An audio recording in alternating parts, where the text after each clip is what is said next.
ఫిబ్రవరి 16వ తారీఖు రోజున రథసప్తమి అందరూ కూడాను చేసుకోవాలి. ఈ రథసప్తమి వ్రతాన్ని ఏ విధంగా చేసుకోవాలనేటువంటి ఆలోచన వీక్షించేటువంటి సువర్ణ మీడియా ప్రేక్షకుల్లో చాలామందికి ఉంటుంది. అయితే ఈ రథసప్తమి రోజున ప్రధానంగా కొన్ని నియమాలు అనేటువంటివి మానవుడు పాటించాలి. రథసప్తమి రోజున బ్రహ్మ ముహూర్తాన్ని అనగా సూర్యోదయం కంటే ముందే అనగా 3:30 నుంచి 5:30 లోపల స్నానాది కాలకృత్యాదులన్నీ కూడా తీర్చుకోవాలి. ఇది ప్రధానమైనటువంటి నియమం. ఇక రెండవది, ఆచరించాల్సినటువంటి నియమాల్లో ప్రధానమైనటువంటిది రథసప్తమి రోజున వీక్షించేటువంటి ప్రేక్షకులు ఎవరైనా కానీ మద్యము మాంసము అనేటువంటిది ముట్టుకోకూడదు. దాంపత్య జీవితానికి దూరంగా ఉండాలి ఆ రోజంతా కూడా.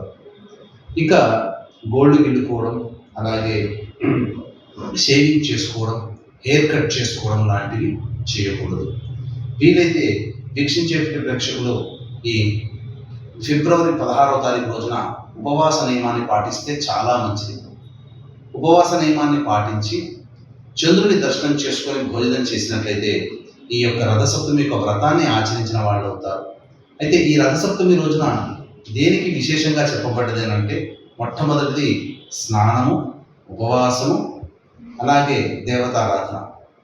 ఈ రథసప్తమి వ్రతం అనేటువంటిది మనము అనాదిగా చేసుకుంటూ వస్తున్నటువంటి ఆచారం. అనగా లక్షల సంవత్సరాల నుంచి కూడా మనం యొక్క ఆచారాన్ని మనం పాటిస్తున్నాం.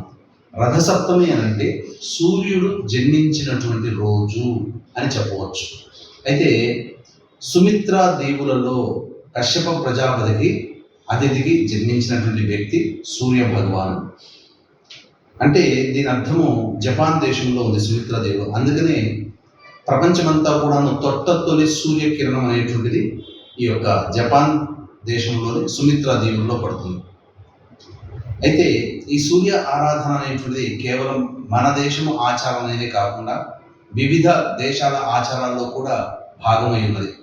ఉదాహరణకు తీసుకుంటే ఈజిప్ట్ నాగరికతలోను, మెసపటోమియా నాగరికతలోను, సింధు నాగరికతలోను, అలాగే ఎక్కువగా పర్షియన్స్ కూడా సూర్యారాధన బాగా చేస్తారు. అందుకనే మన భారతదేశం గర్వించదగ్గ గొప్ప పారిశ్రామికవేత్త రతన్ టాటా గారు కూడా పార్సీ మతస్థులే.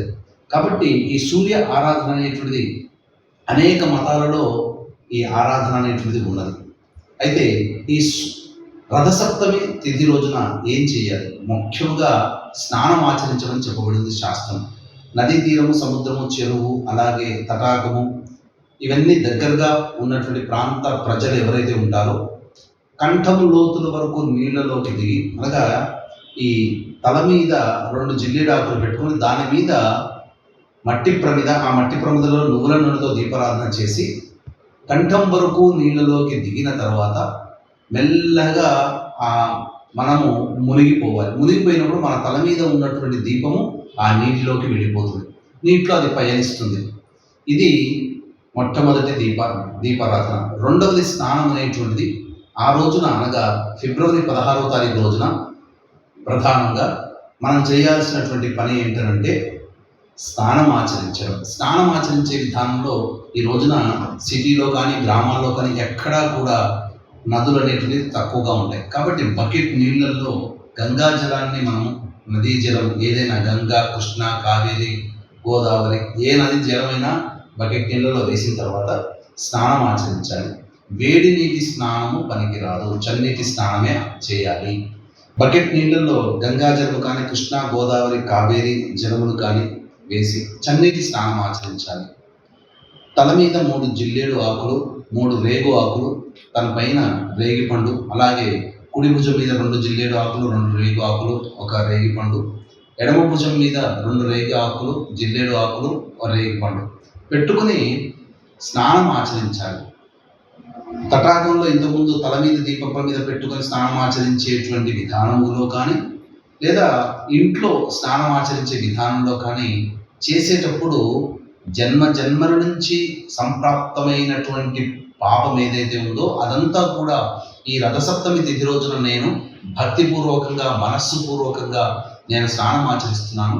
కాబట్టి ఈ యొక్క స్నానం ఆచరించడం ద్వారా నాకు సమస్త పాపములు నశించిపోవాలి అని చెప్పేటువంటి సంకల్పంతో ఆ సూర్యదేవత ఆరాధనని కనుక మనం సూర్యుని కనుక నమస్కారం చేసుకొని మనస్సులో నమస్కారం చేసుకుంటూ స్నానం ఆచరించినట్లయితే ఖచ్చితముగా సూర్యారాధన మనం చేసిన వాళ్ళం అవుతాం. ఆ మాఘమాసంలో సప్తమి తిథి రోజున అనగా రథసప్తమి తిథి రోజున స్నానం ఆచరించడం ద్వారా 7 జన్మల నుంచి మన వెంట వస్తున్నటువంటి సమస్త పాపములన్నీ కూడాను తొలగిపోతాయి. ఈ సూర్యారాధన పురాణ పురుషులందరూ కూడా చేశారు.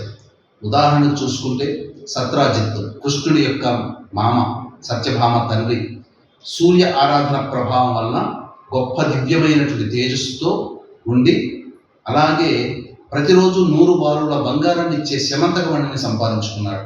అలాగే శ్రీరాముల వారు కూడా గమనించుకున్నట్లయితే అది వీర భయంకరమైనటువంటి యుద్ధము భవిష్యత్తులో జరగబోతుందని గమనించినటువంటి అగస్త్య మహాముని రాముల వద్దకు చేరుకొని సూర్యుడికి సంబంధించినటువంటి ఈ రోజున మనమందరం కూడా ప్రతిరోజు పఠించేటువంటి ఆదిత్య హృదయ స్తోత్రాన్ని శ్రీరాముల వారికి ఉపదేశించారు. ఆ సూర్య స్తోత్ర ప్రభావము, మంత్ర ప్రభావం వల్లనే అలుపనేది లేకుండా యుద్ధాన్ని పూర్తి చేసుకొని చక్కటి ఆరోగ్యంతో అయోధ్య నగరానికి చేరుకున్నారు కుటుంబ పరివారంగా. కాబట్టి సూర్యారాధన ఎవరైతే చేస్తారో వారికి చక్కటి ఆరోగ్యము, అంతకు మించినటువంటి ఐశ్వర్యం లభిస్తుంది.